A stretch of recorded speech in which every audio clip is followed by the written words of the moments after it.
Shalom! Seja bem-vindo ao meu canal do YouTube. Eu sou Davidson Bignon. Sou mestre em Ciências da Religião, professor de Exegese Bíblica no seminário, sou pastor congregacional e também sou publisher editorial. Neste vídeo, nós vamos estudar um pouco sobre judeus que creem na Trindade, e o conteúdo deste material foi retirado de um vídeo americano, cujo link está na descrição deste vídeo. Unitaristas dizem que Deus é absolutamente uma só pessoa, baseados em Deuteronômio capítulo 6, versículo 4, que em hebraico diz o seguinte: Shema Israel, Adonai Eloheinu, Adonai Echad, que traduzido significa: Ouve Israel, o Senhor nosso Deus é o único Senhor. Mas há inúmeras evidências levantadas por especialistas que provam que não é bem assim que o Antigo Testamento revela Yahvé. Bem, vejamos então. Primeiro, Deuteronômio 6, versículo 4 é uma afirmação muito curta, e o contexto circundante não dá mais iluminação alguma para sugerir que o versículo se refere à natureza unitariana de Deus. Bem, na verdade, é o contrário. O contexto circundante sugere que o versículo pretende diferenciar Yahvé com a possibilidade de outros deuses existirem junto com ele, como, por exemplo, um grupo de deuses pagãos no qual três deuses individuais estão intimamente relacionados. Veja os versículos 13 e 14. O Senhor teu Deus temerás e a ele servirás, e pelo seu nome jurarás. Não seguireis outros deuses, os deuses dos povos que houver ao redor de vós. Bem, o contexto sugere que o versículo 4 afirma que Deus é um ser, em contraste a grupos primitivos de deuses pagãos.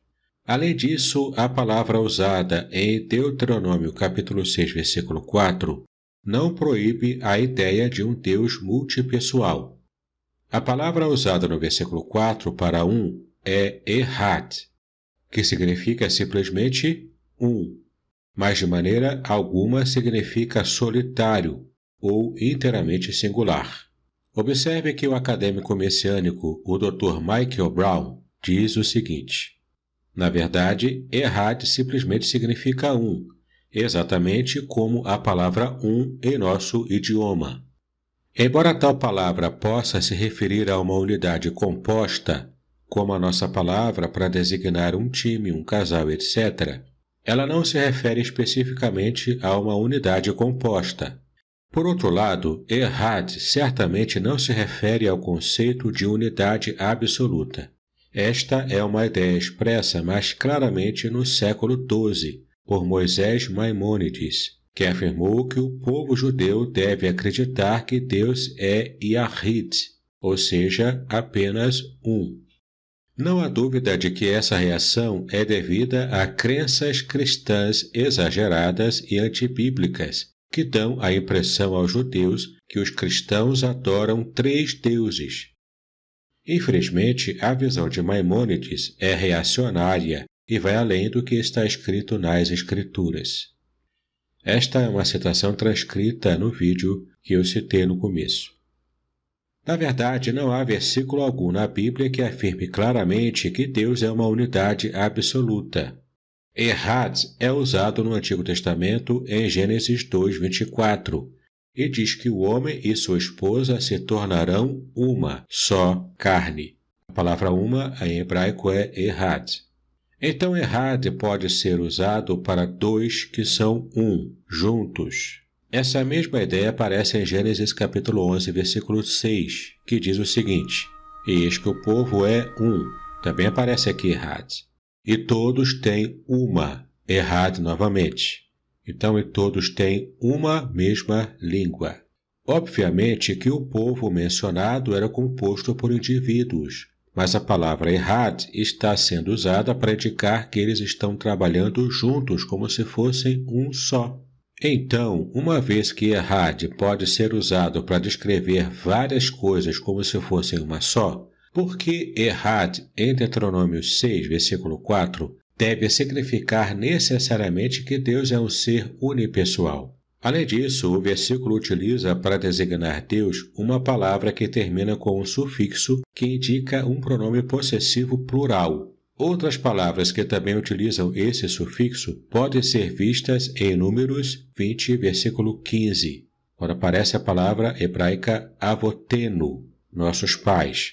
Outro versículo é Isaías 53, versículo 5, onde aparece a palavra meanotenu, nossas iniquidades. E por fim, 1 Samuel 12, 19, que aparece a palavra hebraica hatotenu, nossos pecados. Isso mostra que a palavra utilizada para designar Deus é plural e não singular. Portanto, uma vez que o nome plural é utilizado para designar Deus, muitos cristãos defendem que esse verso pode ser traduzido assim: Ouve, ó Israel, Yahvé, nossos deuses, no plural, é Yahvé uno, que aqui em hebraico é Errad.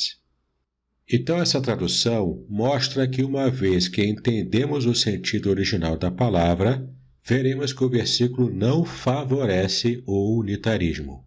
Vários outros exemplos de nomes e pronomes plurais em hebraico são usados ao longo das Escrituras para se falar de Deus. Você pode observar todas essas passagens aqui na sua tela, na Bíblia Hebraica Estude Cartêsia. Contudo, devemos concordar com os céticos de que essa evidência sozinha não é suficiente para demonstrar um Deus multipessoal no Antigo Testamento. É, na verdade, uma boa evidência, mas não é suficiente em si mesma, uma vez que há outras explicações para o uso do plural para se referir a Deus. É por isso que devemos apontar a evidência de 3 pessoas divinas no Antigo Testamento. Ora, no Novo Testamento, as 3 pessoas divinas são o Pai, Jesus Cristo e o Espírito Santo. Mas no Antigo Testamento nós também vemos 3 pessoas divinas: o Senhor, Yahvé, o anjo do Senhor, Malach, Yahvé, e o Espírito do Senhor, Ruach, Yahvé. Vamos começar analisando a primeira pessoa. O Antigo Testamento claramente afirma que Yahvé é Deus e Pai do seu povo. Confira nas passagens que estão aqui na sua tela. A controvérsia unitarianista, portanto, é em relação às outras 2 pessoas, especialmente o anjo do Senhor. Embora devamos concordar que a expressão anjo do Senhor, em hebraico Malach Yahvé, às vezes se refere a um anjo comum, há várias passagens cujo contexto claramente mostra que esse anjo é o divino Deus, que é distinto de outro ser divino que também é Deus. Há várias passagens em que o anjo do Senhor é mencionado. Observe aqui na sua tela. Dessas passagens, algumas o mencionam só de passagem e apenas 9 mostram uma clara distinção entre Yahvé e o anjo de Yahvé. Mas isso sem dar detalhes sobre o anjo de Yahvé. Bem, as outras 11 passagens mostram claramente que o anjo de Yahvé é um ser divino e tem a autoridade que apenas Yahvé possui. Observe as passagens aqui na sua tela.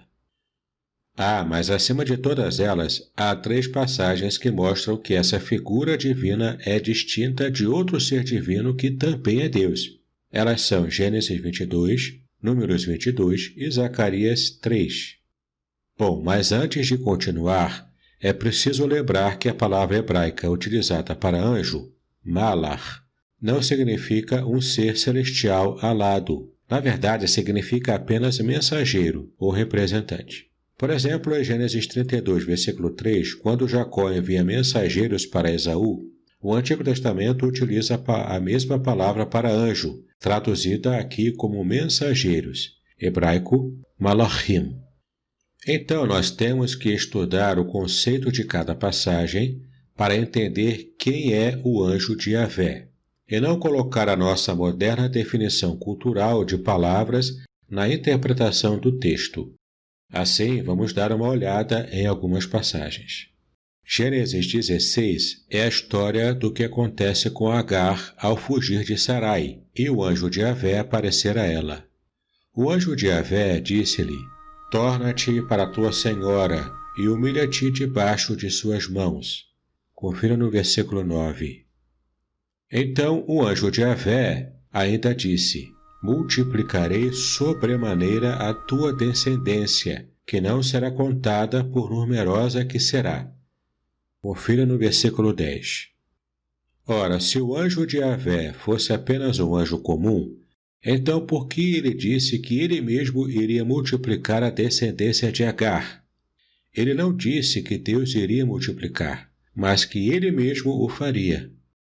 Ainda em Gênesis 16, agora no versículo 13, nós lemos o seguinte: e ela chamou o nome do Senhor, Yahvé, que com ela falava: tu és Deus que me vê, porque disse: não olhei eu também para aquele que me vê?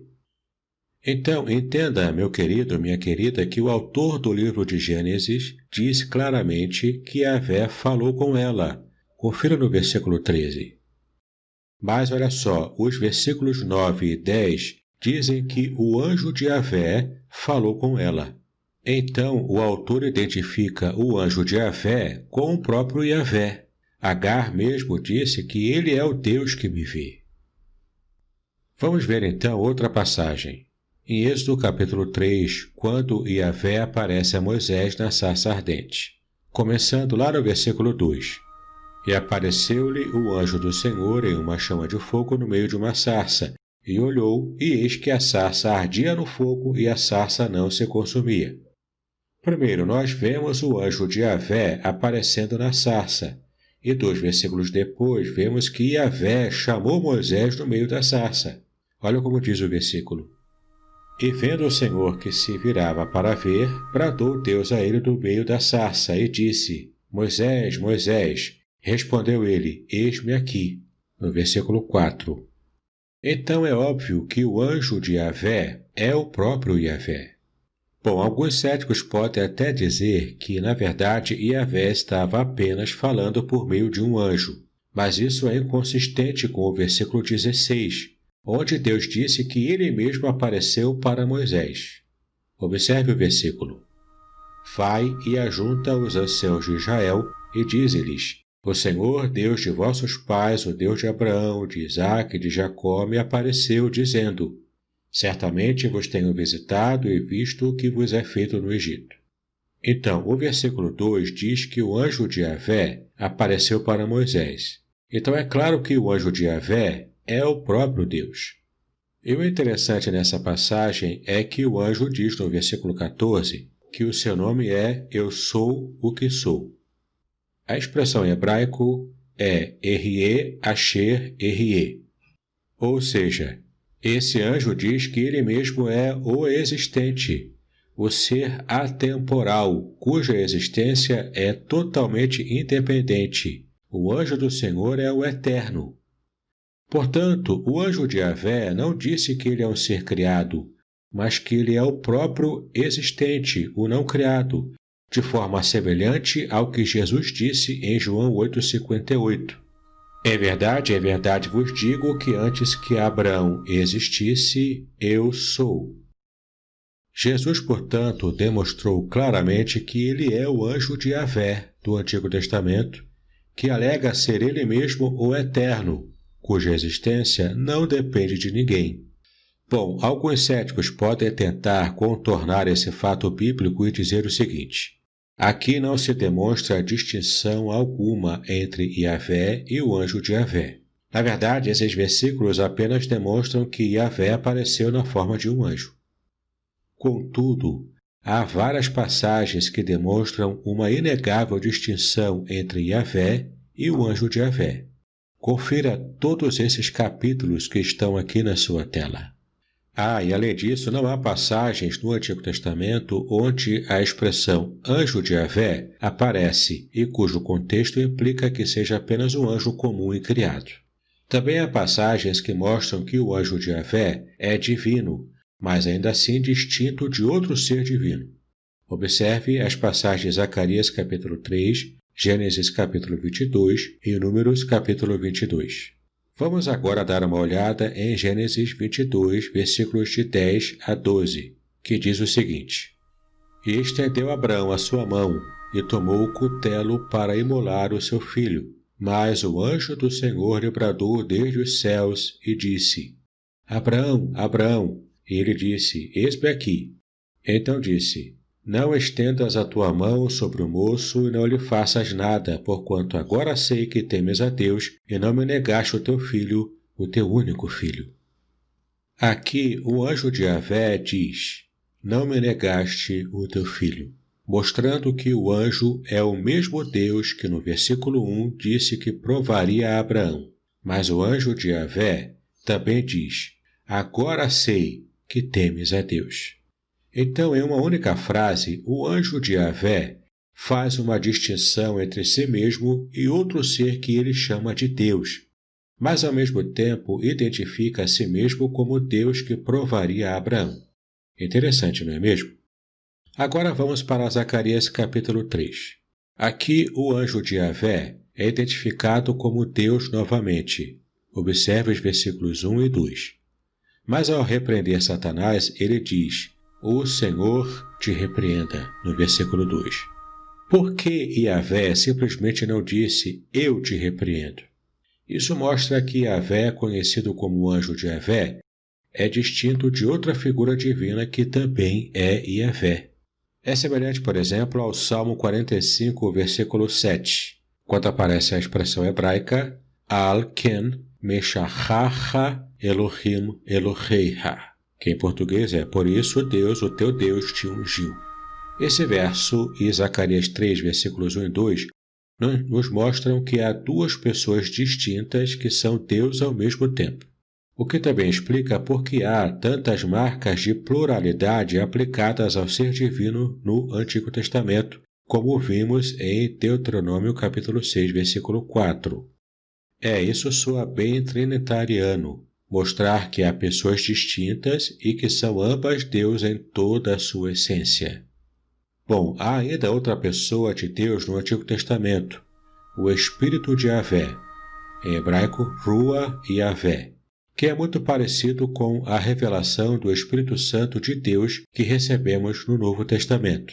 Observe que 1 Samuel capítulo 10, versículo 10 diz o seguinte: E chegando eles ao outeiro, eis que um grupo de profetas lhes saiu ao encontro, e o Espírito de Deus se apoderou dele e profetizou no meio deles.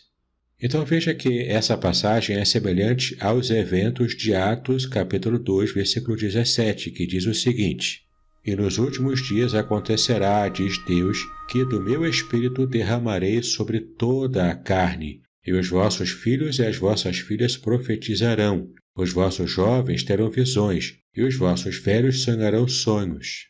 Percebeu que quando o Espírito Santo veio sobre os apóstolos e eles começaram a falar em línguas e a profetizar, que esse texto parece muito com 1 Samuel capítulo 10, versículo 10? Há também alguns versículos que dizem que o Espírito de Yahvé encheu o povo. Observe as passagens aqui na sua tela. Isso também foi dito por Jesus e Paulo a respeito do Espírito Santo que habita naquele que recebeu Cristo como Salvador. É só conferir lá em João 14, versículo 7 e Romanos 8, versículo 9. Bem, na verdade, o termo Espírito Santo não foi criado no Novo Testamento. Ele já é usado no Antigo Testamento, no Salmo 51 e em Isaías 63. Nessa última passagem, os termos Espírito de Yahvé, Rua Yahvé, e Espírito Santo, Rua Kadsho, são usados de forma intercambiável, mas nós também vemos que o Espírito Santo se distingue de Deus. Isaías 63, versículos 11 e 12, menciona o Espírito Santo, em hebraico Rua Kadsho, pelo nome próprio no Antigo Testamento, e ao mesmo tempo sendo distinto de Deus. Observe a passagem. Todavia se lembrou dos dias da antiguidade, de Moisés e do seu povo, dizendo: Onde está agora o que os fez subir do mar com os pastores do seu rebanho? Onde está o que pôs no meio deles o seu Espírito Santo, aquele cujo braço glorioso lhe fez andar à mão direita de Moisés, que fendeu as águas diante deles para fazer para si um nome eterno? Nós também vemos distinções em outras passagens entre o Espírito de Yahvé e o próprio Yahvé. Por exemplo, em Ezequiel 11, versículo 5, o Espírito vem sobre Ezequiel com uma mensagem da parte de Deus. Veja o versículo.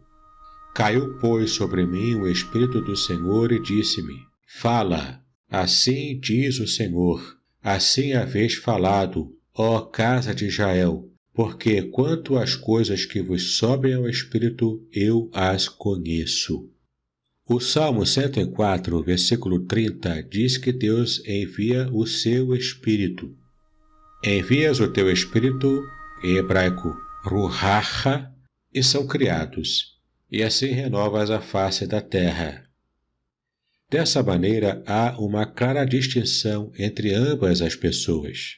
Mas, em 2 Samuel 23, nós vemos que quando o Espírito do Senhor fala, na verdade é Deus quem fala. Os versículos 2 e 3 não dizem que Deus fala através do Espírito, mas sim que quando o Espírito fala, é Deus mesmo quem está falando.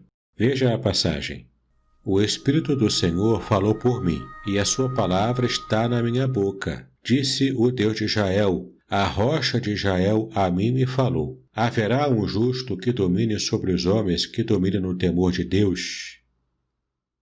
Em Jó, capítulo 33, versículo 4, há a informação de que o Espírito fez o homem, mas apenas Deus pode dar vida.